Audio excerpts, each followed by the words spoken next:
الحمد لله نحمده ونستعينه ونستغفره ونؤمن به ونتوكل عليه ونعوذ بالله من شرور أنفسنا ومن سيئات أعمالنا من يهده الله فلا مضل له ومن يضلله فلا هادي له ونشهد أن لا إله إلا الله وحده لا شريك له ونشهد أن سيدنا وسندنا وحبيبنا ومولانا محمدا عبده ورسوله فأعوذ بالله من الشيطان الرجيم بسم الله الرحمن الرحيم يا أيها الذين آمنوا اتقوا الله حق تقاته ولا تموتن إلا وأنتم مسلمون وقال الله تعالى في مقام آخر يا أيها الذين آمنوا اتقوا الله وقولوا قولا سديدا يصلح لكم أعمالكم ويغفر لكم ذنوبكم ومن يطع الله ورسوله فقد فاز فوزا عظيما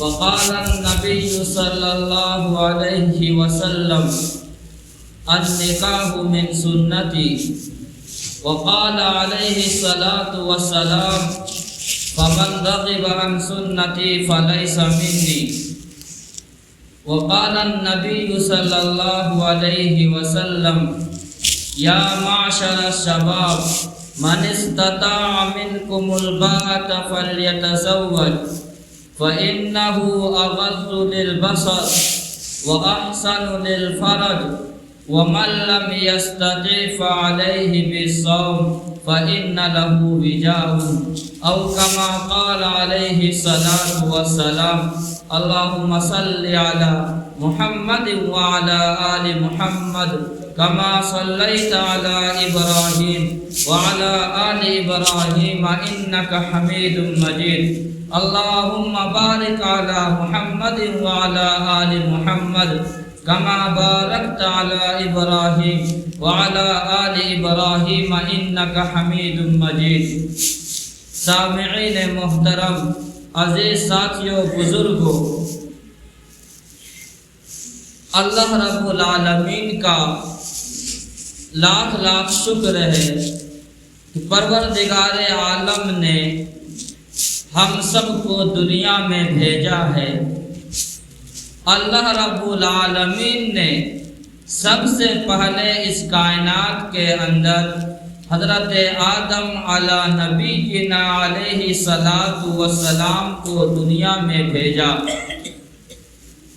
حضرت آدم علیہ الصلاۃ والسلام کے بعد حضرت حوا کو اس دنیا میں بھیجا گیا اور دونوں کے ملنے کے ذریعے سے پورے انسان، مرد ہو یا عورت، دنیا کے اندر پھیلا دیے گئے۔ دنیا کے اندر جتنے بھی انسان آئے ہیں، حضرت آدم اور حضرت حوا دونوں کے تعلقات سے، دونوں کے ملنے کے واسطے سے پوری انسانیت دنیا کے اندر آئی ہے، آباد ہوئی ہے۔ دونوں کے درمیان بھی نکاح ہوا ہے۔ اس کائنات بنی ہے نکاح کے ذریعے سے، اور یہ کائنات ختم ہوگی، یہ دنیا ختم ہوگی نکاح نہ ہونے کے ذریعے سے۔ اس لیے کہ حدیث ہے کہ جب اس روئے زمین میں کوئی بھی اللہ اللہ کہنے والا نہیں ہوگا تب قیامت قائم ہوگی۔ جب اس روئے زمین میں کوئی بھی انسان اللہ اللہ کہنے والا نہیں ہوگا تو پھر نکاح بھی نہیں ہوگا۔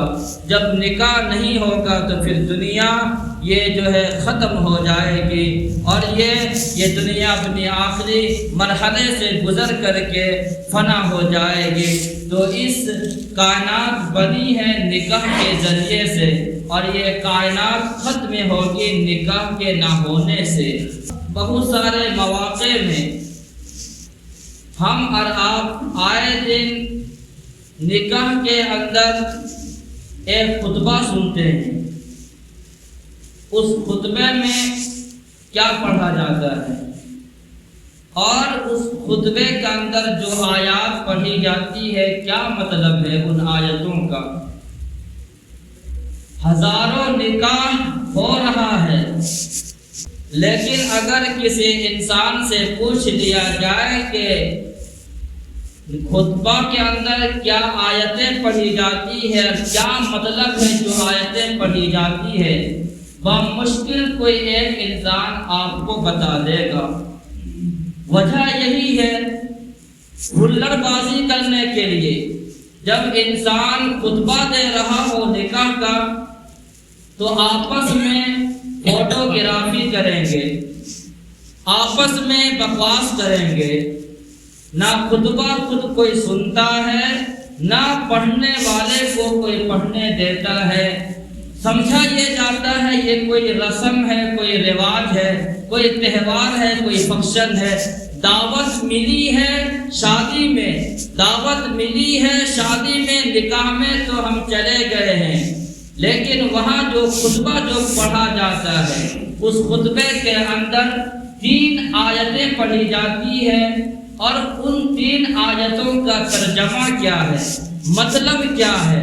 حضور اکرم صلی اللہ علیہ وسلم نے ان 3 آیتوں کا انتخاب کیوں کیا ہے، یہ ساری تفصیلات آپ کے سامنے آئے گی۔ اللہ کے نبی علیہ الصلوۃ والسلام نے جو خطبہ ارشاد فرمایا ہے نکاح کے اندر، وہ خطبہ 3 آیتوں پر مشتمل ہے۔ پہلی آیت ہے سورہ نساء کے اندر، یا ایھا الناس اتقوا ربکم الذی خلقکم من نفس واحدۃ وخلق منها زوجها وبث منهما رجالا كثيرا ونساء واتقوا الله الذي تساءلون به والارحام ان اللہ کان علیکم رقیبا۔ ایک آیت یہ ہے۔ دوسری آیت سورہ آل عمران کے اندر ہے۔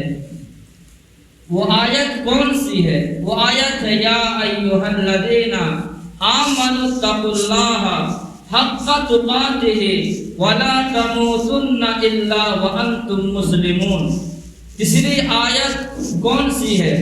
تیسری آیت سورہ احزاب کے اندر ہے، یا ایھا الذین آمنوا اتقوا اللہ وقولوا قولا سدیدا یصلح لکم اعمالکم ویغفر لکم ذنوبکم ومن یطع اللہ ورسولہ فقد فاز فوزا عظیما۔ یہ 3 آیتیں ہیں جو خطبے کے اندر خطبہ نکاح میں یہ 3 آیتیں پڑھی جاتی ہے۔ تینوں آیتیں پڑھی ہے، اب تینوں کا ترجمہ کرتے ہیں۔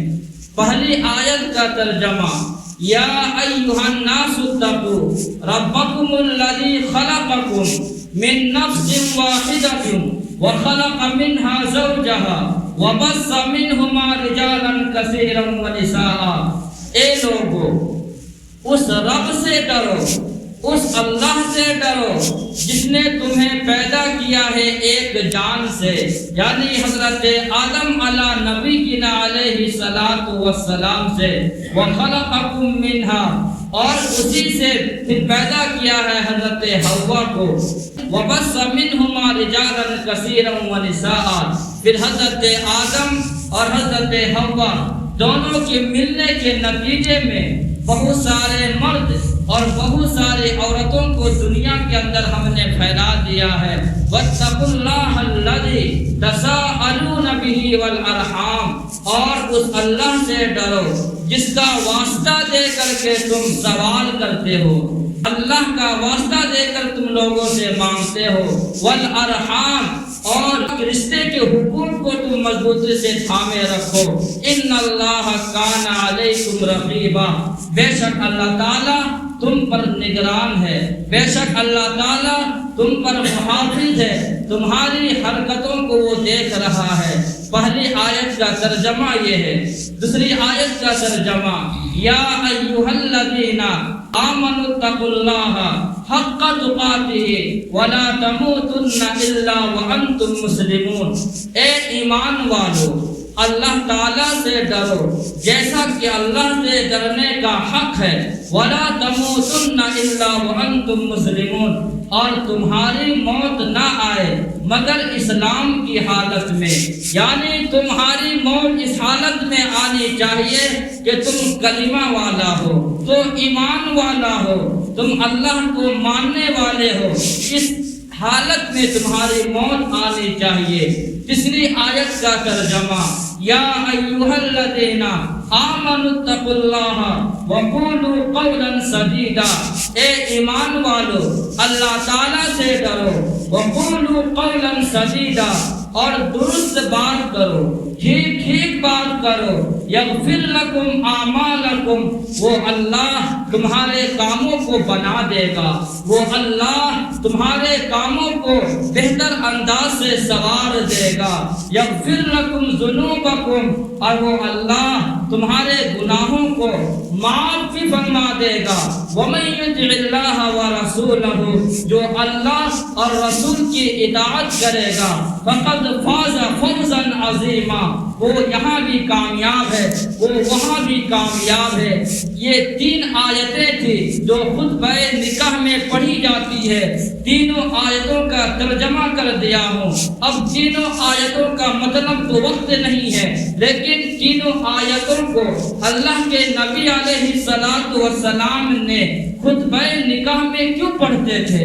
حالانکہ تینوں آیتوں کے اندر نکاح سے متعلق یہ آیت نہیں ہے، نکاح کی بات نہیں ہے تینوں آیتوں میں، لیکن پھر بھی پیغمبر عربی صلی اللہ علیہ وسلم خطبہ نکاح میں یہ آیتیں پڑھتے تھے۔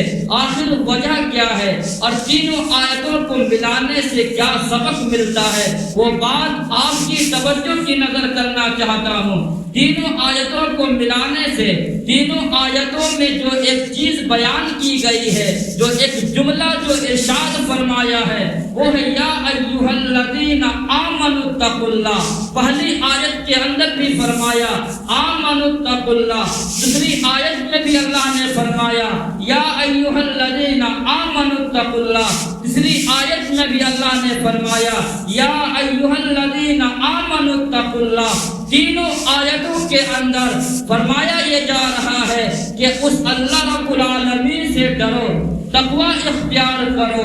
معلوم یہ ہوا کہ شادی کا موقع ہے، اور شادی سے پہلے ہو یا شادی کے دن ہو یا شادی کے بعد ہو، نکاح کے وقت ہو یا نکاح سے پہلے ہو یا نکاح کے بعد ہو، ایسا نہیں ہونا چاہیے کہ رسم میں آ کر کے، رواج میں آ کر کے کہ تم شادی کا موقع ہے، خوشی کا موقع ہے، تم جناب رسول اللہ کے اندر فرمانی کرنے لگو، شادی کا موقع ہو تم خلاف ورزی کام کرنے لگو، شادی کا موقع ہے تم ڈانس کرنے لگو، شادی کا موقع ہے تم تماشا کرنے لگو، شادی کے دن ہے تم جو ہے بیج بانجا جو ہے بجانے لگو، شادی کا دن ہے تم گانے بجانے لگو، ارے شادی کا دن ہے تم جو ہے ہر خرافات کرنے لگو۔ رب نے فرمایا آمنوا اتقوا اللہ، اللہ سے ڈرتے رہو۔ شادی سے پہلے بھی تمہیں اللہ سے ڈرتے رہنا چاہیے، شادی کے دن بھی تمہیں اللہ سے ڈرتے رہنا چاہیے، اور شادی کے بعد بھی تمہیں اللہ تعالیٰ سے ڈرتے رہنا چاہیے۔ اور ڈرنے کا مطلب یہ ہے کہ کہیں کسی طریقے سے خلاف ورزی بات تمہارے حرکت سے، تمہاری زبان سے نہیں نکلنے چاہیے۔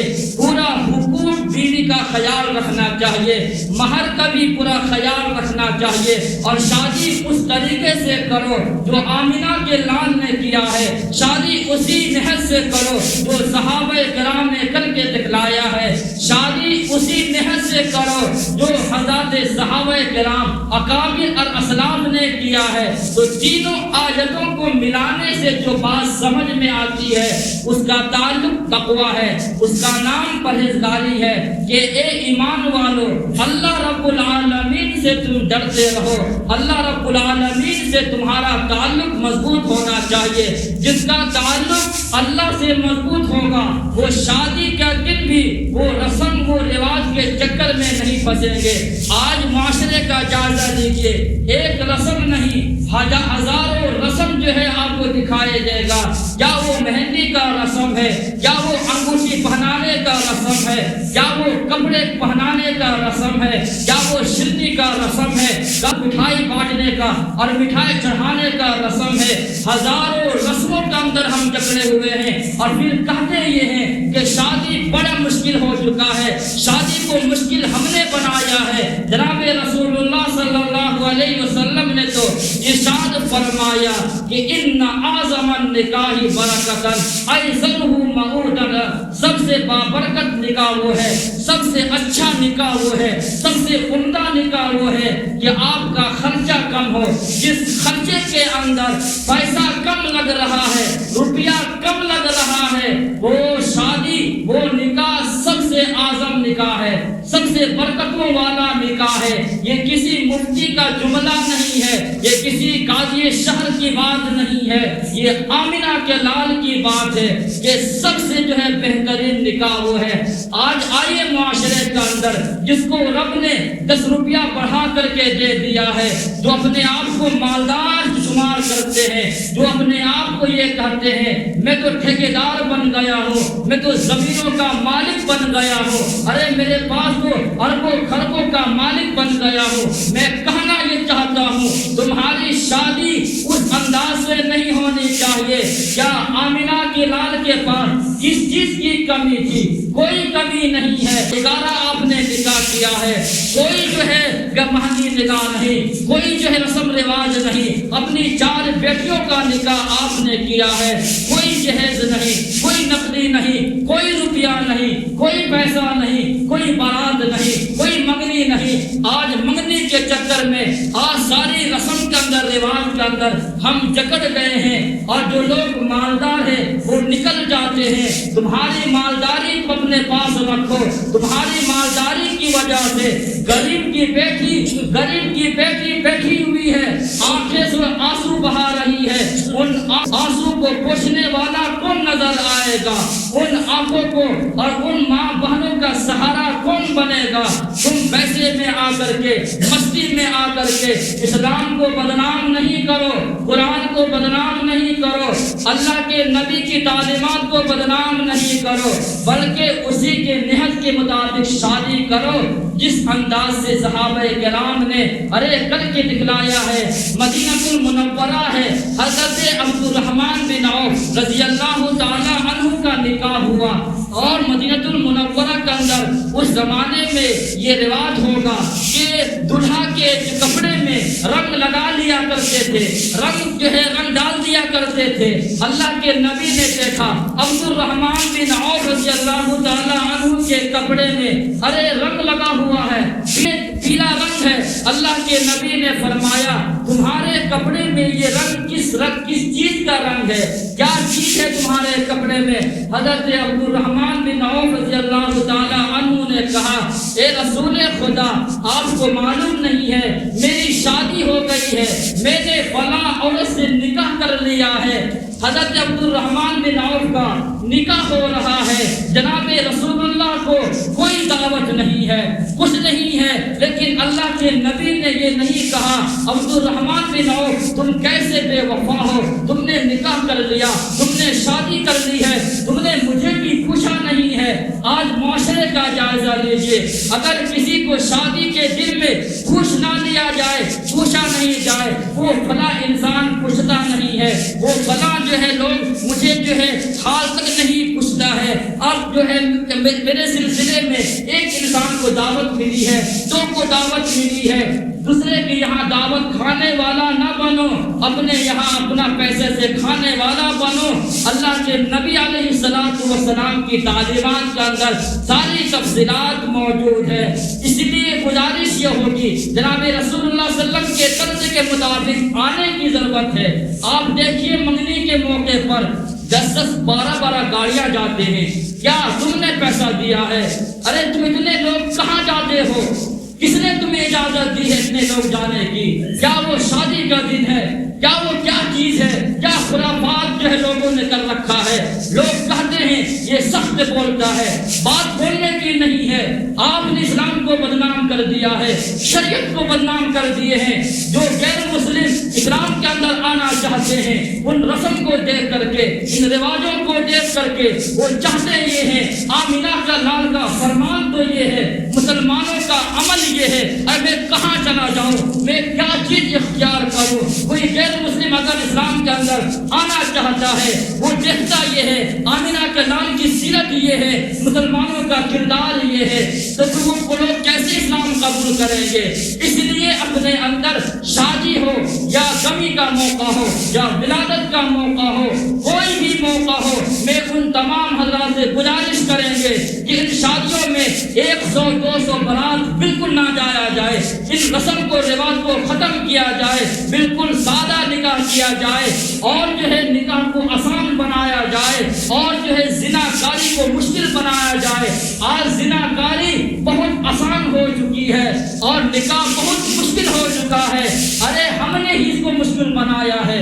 پیغمبر عربی صلی اللہ علیہ وسلم نے کسی بیٹی کا جہیز دیا ہے، آپ نے 11 شادیاں کی ہے، کیا آپ نے کسی بیوی نے جہیز لے کر کے آیا ہے؟ کوئی نہیں، کوئی جہیز نہیں ہے، کوئی نقدی نہیں ہے، کوئی رسم کوئی رواج نہیں ہے۔ لوگ انہی رسم و رواج کے اندر ٹکرے ہوئے ہیں اور نکاح کو مشکل بنائے ہوئے ہیں۔ منگنی کا موقع ہو، آدمی 3-4 آدمی جا کر کے دینداری بٹھا دے، بات ختم ہو گئی ہے۔ لیکن بالکل دن بدن یہ بڑھتا ہی جا رہا ہے۔ پہلے لوگ کم آتے تھے، لیکن آئے دن جو ہے ہر 10 گاڑیاں آتی ہے۔ کیا آپ نے کر رکھا ہے؟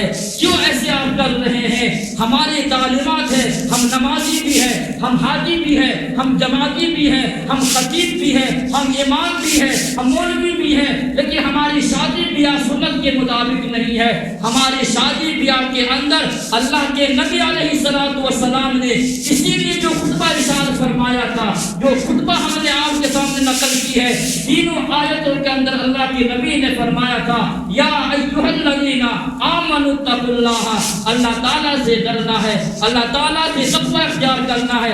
معلوم تھا کہ نکاح کے موقع پر لوگ اللہ کو بھول جائیں گے، رسول اللہ کے خلاف ورزی کریں گے، اس لیے اللہ کے نبی علیہ الصلوۃ والسلام نے ان جو ہے تینوں آیتوں کو اپنے خطبہ نکاح میں ارشاد فرمایا ہے۔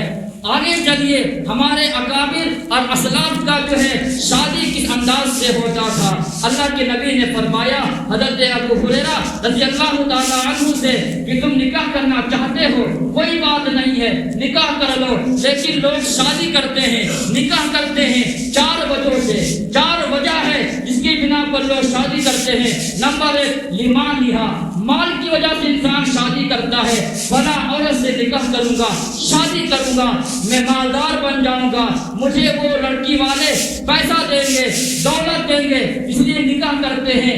پہلی وجہ یہ ہے۔ دوسری وجہ اللہ کے نبی نے فرمایا لحسبھا، لوگ شادی کرتے ہیں ارے اس لیے کہ اس کا خاندان اعلیٰ ہے، وہ بڑے خاندان والی ہے، اس کا ایک نام ہے، وہ قبیلہ والی ہے، اور اس کا ایک شہرت ہے، اس وجہ سے نکاح کیا جاتا ہے۔ 2 وجہ۔ تیسری وجہ اللہ کے نبی علیہ الصلوۃ والسلام نے ارشاد فرمایا کہ ولی جمالہا، خوبصورتی کی وجہ سے، جمال کی وجہ سے، بڑا عورت خوبصورت ہے، حسینہ ہے، جمیلہ ہے، لہذا اس سے نکاح کیا جائے، پیغام نکاح بھیجا جائے۔ اور یہ 3 وجہ۔ چوتھی وجہ اللہ کے نبی نے ارشاد فرمایا ولدینہا، دینداری کی وجہ سے بھی نکاح کیا جاتا ہے۔ آگے اللہ کے نبی نے فرمایا فاظفر بذات الدین، اے ابو ہریرہ تم نکاح کرو تو دینداری کو دیکھ لینا، کہ اگر تم کسی عورت سے نکاح کرنا چاہو دیکھ لو وہ عورت دیندار ہے یا نہیں ہے، پرہیزگار ہے یا نہیں ہے، وہ متقیہ ہے یا نہیں ہے۔ اگر وہ دیندار ہے تم اسے پیغام نکاح بھیجو، فاظفر بذات الدین تربت یداک۔ تو ان 4 وجہوں سے نکاح کیا جاتا ہے، لیکن اللہ کے نبی نے جو بات امت کو بتائی ہے وہ بات کیا ہے؟ وہ بات دینداری ہے، وہ بات کیا ہے؟ وہ پرہیزگاری ہے، وہ بات کیا ہے؟ وہ کہ وہ عورت کا وہ عورت نیک ہو، صالحہ ہو، وہ نمازی ہو، وہ عابدہ ہو، وہ زاہدہ ہو، اس طریقے سے عورت ہوگی، اس سے نکاح کیا جائے گا۔ آج آپ معاشرے کے اندر جائزہ لیجئے، سب سے پہلے انسان جو ہے لڑکی والا دیکھتا یہ ہے فلاں لڑکا کے پاس کیا بینک بیلنس ہے، کیا کتنی زمینوں کا وہ مالک ہے، کتنے کاروبار کا وہ مالک ہے، اس کے پاس پیسہ کتنا ہے، اس کے پاس روپیہ کتنا ہے۔ کوئی دینداری نہیں ہے، کوئی پرہیزگاری نہیں ہے، لیکن پیغام نکاح بھیج دیں گے۔ فرمایا یہ نکاح چلنے والا نہیں ہے، 1 سال 2 سال 3 سال چلے گا، آگے وہ نکاح ختم ہو جائے گا۔ طلاق کی صورت میں آپ کی بیٹی آ کر کے بیٹھ جائے گی۔ یہ فرمان مصطفیٰ ہے، یہ فرمان محمد رسول اللہ صلی اللہ علیہ وسلم ہے۔ اس لیے اگر سب سے پہلی چیز جو دیکھنی ہے وہ دینداری دیکھنی ہے۔ دینداری کے ساتھ اگر مالدار ہے بہت اچھی بات ہے، دینداری کے ساتھ خوبصورتی ہے بہت اچھی بات ہے، دینداری کے ساتھ اگر وہ حسب اور اعلیٰ خاندان کا ہے، اعلیٰ خاندان کی ہے بہت اچھی بات ہے، لیکن سب سے پہلی چیز جو دیکھی جائے گی وہ کیا ہے؟ وہ تقویٰ ہے، وہ پرہیزگاری ہے، وہ رب العالمین سے ڈرنے والا صفت جس کے اندر، جس مرد کے اندر، جس عورت کے اندر یہ موجود ہو، اسی سے پیغام نکاح بھیجا جائے۔ اس لیے یہ بات آپ کے سامنے میں نے رکھا ہے، جب آپ اپنی بیٹی کا نکاح یا بیٹے کا نکاح کریں، ان تمام چیزوں کو سامنے رکھ کر کے آپ نکاح کریں گے تو آپ کی زندگی میں سکون ملے گا، آپ کی زندگی میں امن ملے گا، آپ کے گھر کے اندر جو ہے ایک بہترین ماحول بنے گا۔ وقت اجازت نہیں دیتا ہے، دینداری کے بنیاد پر ہمارے اکابر اور اسلاف نے کس انداز سے شادی کی ہے، نکاح کیا ہے۔ ایک واقعہ نقل پھر بھی کر دیتا ہوں، آپ کی توجہ کی نظر کرتا ہوں۔ نے جو ہے انار کے باغ کے اندر کام کرتا تھا، انار کا باغ ہے، وہاں پر وہ ایک انسان کام کرتا تھا، کام کرتے کرتے وہ مالک جو ہے وہ باغ میں نہیں آتا تھا۔ ایک مرتبہ اس کے مالک نے یہ سوچا کہ بہت دن ہو گیا ہے، زمانہ گزر گیا ہے، جاتا ہوں اپنے باغ دیکھ کر کے آتا ہوں باغ کا کیا حال ہے۔ وہ باغ میں آتا ہے، آنے کے بعد جو خادم تھا، اس خادم کا نام مبارک رحمت اللہ علیہ ہے، وہ کھیت کا دیکھ بھال کرتے تھے، وہ باغ کا دیکھ بھال کرتے تھے۔ آنے کے بعد وہ صاحب باغ آنا ہے، آنے کے بعد یاد کرتا ہے کہ جاؤ ایک جو ہے انار لے کر کے آؤ، میٹھا سا انار لے کر کے آؤ۔ حضرت مبارک رحمت اللہ علیہ ایک انار لے کر کے آتے ہیں، چنانچہ جب اس کو کھانے کے بعد معلوم ہوتا ہے وہ کڑوا ہے، اس کا ذائقہ ٹھیک نہیں ہے۔ فرمایا دوسرا درخت کا انار لے کر کے آؤ۔ دوسرا مرتبہ گیا، جا کر کے انار لے کر کے آنے کے بعد جب چکھا ہے، کھایا ہے، وہ بھی کڑوا ہے۔ فرمایا کہ تیسرے درخت کا انار لے کر کے آؤ۔ تیسرے درخت کا انار جب لایا گیا اس کو بھی کھایا تو معلوم ہوا وہ بھی کڑوا ہے، پھینک دیا۔ چنانچہ باغ کا مالک نے کہا مبارک تو کب سے یہاں کام کر رہے ہو؟ اس نے کہا کہ تقریباً 7 سال سے کام کر رہا ہوں۔ فرمایا تمہیں پتہ نہیں ہے کس درخت کا پھل میٹھا ہے، کس درخت کا پھل کڑوا ہے، تمہیں اتنا بھی پتہ نہیں ہے۔ اور مبارک رحمت اللہ علیہ نے کہا کڑوا اور میٹھا اس کا تعلق کھانے سے ہے، کون پھل میٹھا ہے کون پھل کڑوا ہے، اس کا تعلق کھانے سے ہے۔ 7 سال گزر گیا ہے، میں نے انار کا ایک دانہ بھی نہیں کھایا ہوں، تو مجھے کیسے پتہ چل جائے گا کون سا انار کھٹا ہے کون انار میٹھا ہے؟ وہ صاحب باغ کا مالک بہت متاثر ہوا کہ یہ کیسا آدمی ہے، 7 سال ہو گیا ہے لیکن ایک دانہ اس نے چکھا نہیں ہے۔ چنانچہ اس نے اپنی بیٹی کا نکاح اس جو ہے حضرت مبارک رحمت اللہ علیہ سے کر دیتے ہیں۔ فرمایا کہ میں غریب آدمی ہوں، مجھ سے نکاح کیوں کرتے ہو؟ فرمایا کہ تمہاری دینداری کو دیکھ کر، تمہاری پرہیزگاری کو دیکھ کر کے، تمہارا تقویٰ کو دیکھ کر کے میں اپنی بیٹی کا نکاح تم سے کرتا ہوں۔ چنانچہ دونوں کو نکاح کر دیا گیا اور ان کی بیٹی بھی نیک بھی دیندار تھی، اور ادھر بھی یہ شخص بھی نیک ہے، جب والد بھی نیک ہے اور ماں بھی نیک ہے، ان دونوں کو ملاپ سے، دونوں کے ملنے سے جو بچہ پیدا ہوا ہے دنیا اسے کیا کہتی ہے؟ امیر المومنین فی الحدیث جو ہے عبداللہ بن مبارک رحمۃ اللہ علیہ کہتی ہے، جن کا استقبال کے لیے 30,000 علماء کرام استقبال کیا کرتے ہیں، وہ عبداللہ ابن مبارک رحمۃ اللہ علیہ ہیں کہ جن کے نتیجے میں وہ پیدا ہوئے ہیں۔ تو جب ماں باپ پرہیزگار ہو، والد اور والدہ پرہیزگار ہو اور دینداری کے بنیاد پر نکاح کیا جائے، اس سے پیدا ہونے والا بچہ بھی نیک ہوتا ہے، پرہیزگار ہوتا ہے۔ واقعات بے شمار ہیں، لیکن واقعات سنانا مطلوب نہیں ہے، عرض کرنی یہ ہے ہماری زندگی کے اندر بھی یہی چیز آنی چاہیے جو آمنہ کے لان نے ہمیں آپ کو دیا ہے۔ اور پھر ایک موقع پر اللہ کے نبی نے ارشاد فرمایا، اگر جب تمہارے نکاح کا پیغام آ جائے اور تم اس کو پسند کرتے ہو تو تم اس سے شادی کر لو، اپنی بیٹی کا یا بیٹے کا شادی اس سے ضرور کر لو۔ آیا پیغمبر علیہ وسلم نے وہ فساد فی الارض کبیر، کہ اگر تم یہ پیغام نکاح آنے کے بعد تم نکاح نہیں کرو گے تو زمین کے اندر فساد پیدا ہو جائے گا، زمین کے اندر بربادی پیدا ہو جائے گی۔